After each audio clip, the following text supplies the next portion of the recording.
Bonjour à tous. Tout d'abord, merci à la FEF pour m'avoir donné l'opportunité de parler de mon expérience.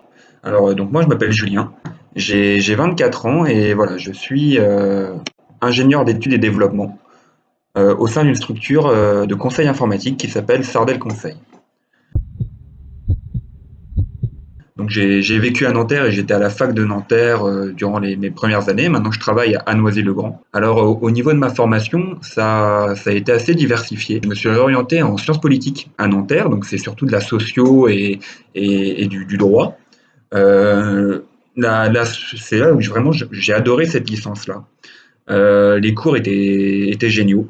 J'ai bien aimé parce que ça te parle de la société, ça te parle de comment les gens pensent, comment les gens réfléchissent, comment l'État fonctionne, comment les entreprises fonctionnent, qu'est-ce que c'est que des rapports de pouvoir, par exemple. Et ça m'a bien plu. Moi, ça ne me convenait pas. Donc, j'ai fait mon service civique à la FEV, la mission OLP, avec des gens qui sont maintenant à Lyon, notamment Louise, qui était ma CDL. Et ça m'a permis de capitaliser, donc d'avoir des compétences, de l'expérience pour me réorienter en gestion.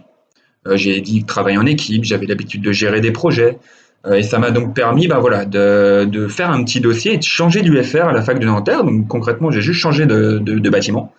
Et je suis passé en gestion d'innovation. Et j'ai tout de suite accroché parce que voilà, le marketing, par exemple, il y a énormément de psychologie dedans. Il faut savoir comment le consommateur va réagir. Et c'est là que j'ai fait plein de passerelles entre et en même temps ma socio et en même temps le marketing, la gestion, l'entreprise en fait. Mais tout ça se concrétisait. Et donc, durant mes stages, j'ai été à Cherbourg où on m'a mis devant un tableau Excel et on m'a dit bon débrouille-toi. Alors, je me suis retroussé les manches et puis je suis allé sur YouTube, j'ai regardé des tutos et je me suis progressivement orienté vers l'informatique. Dans le sens où j'ai d'abord codé en Visual Basic, c'est le langage de Microsoft qui permet d'automatiser, d'exécuter des commandes automatiques du pack Office, notamment Word, PowerPoint, Excel. Euh, et voilà, c'était du code. Ça m'a permis également d'avoir accès à des cours donc de data analyse dans mon master, en master 2, toujours avec mon même professeur qui m'avait reçu et qui me poussait à faire ce qu'on appelle un doctorat en marketing. Et donc j'ai redéveloppé encore sur d'autres langages, notamment des langages de statistiques, du Python. Via RStudio. Et j'ai adoré parce que là encore, quand on est face à une base de données, qu'on a des hommes, des femmes, des salaires, des diplômes, et ben on va interroger cette base avec un background de sociologie. On va essayer de vérifier si, tiens, est-ce que les femmes sont en tendance plus diplômées que les hommes et moins payées. Et donc j'ai empilé les connaissances un peu comme ça, ce qui m'a permis à la fin de mes études et de mon mémoire de décrocher un doctorat avec mon professeur en analyse textuelle. Donc maintenant j'analyse Twitter et en même temps de me reconvertir totalement dans l'informatique grand système, et c'est le métier que j'exerce aujourd'hui dans ma boîte de conseil. J'ai 4-5 missions, une grosse partie chargée de recrutement, c'est-à-dire que j'appelle les gens pour les faire venir dans nos locaux, leur faire passer la formation et les reconvertir, les faire évoluer vers l'informatique grand système. J'ai une autre mission, c'est de la relation publique, où je suis en lien avec les universités. Je suis notamment en train d'essayer de réouvrir un compte et une formation à l'université de Nanterre, avec qui j'avais mon réseau, mes profs, c'est mon laboratoire. C'est assez sympathique d'ailleurs de travailler dans cet environnement-là. Une mission un peu technique, où je développe un logiciel moi-même pour la boîte, pour le fonctionnement du recrutement. Je fais de la gestion de projets, comme on dit souvent, en interaction avec des services marketing, le service commercial, et d'autres missions qui vont être plus de l'ordre de l'organisation interne, regarder un peu ce qu'on fait dans la boîte, comment on pourrait se réorganiser.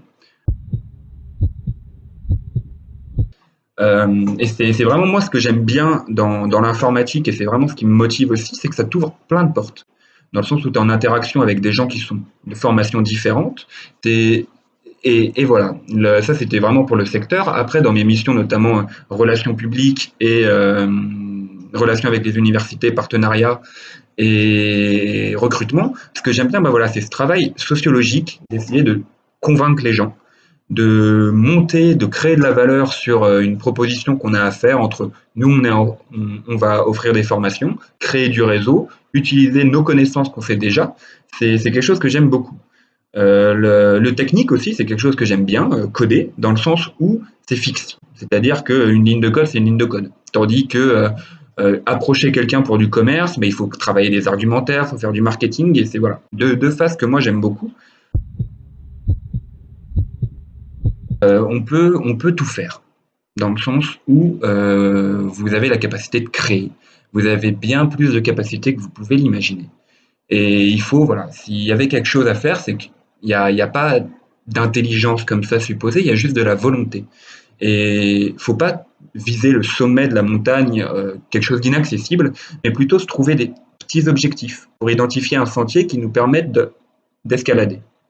Et c'est là où je voulais en venir, c'est que voilà, là vous allez vous orienter, réfléchissez à court terme, pas qu'est-ce que je vais faire quand je vais être grand. Moi, je ne savais pas ce que j'allais faire quand j'allais être grand. J'ai saisi successivement des opportunités que je me suis construit. Parce que voilà, il faut s'investir. On a notre volonté, on a notre capacité de travail, et il faut admettre parfois devoir faire quelques sacrifices au début, beaucoup s'investir, pour ensuite récolter les fruits de ce qu'on a semé. Et ça, c'est à la portée de tout le monde, et bien sûr de vous aussi.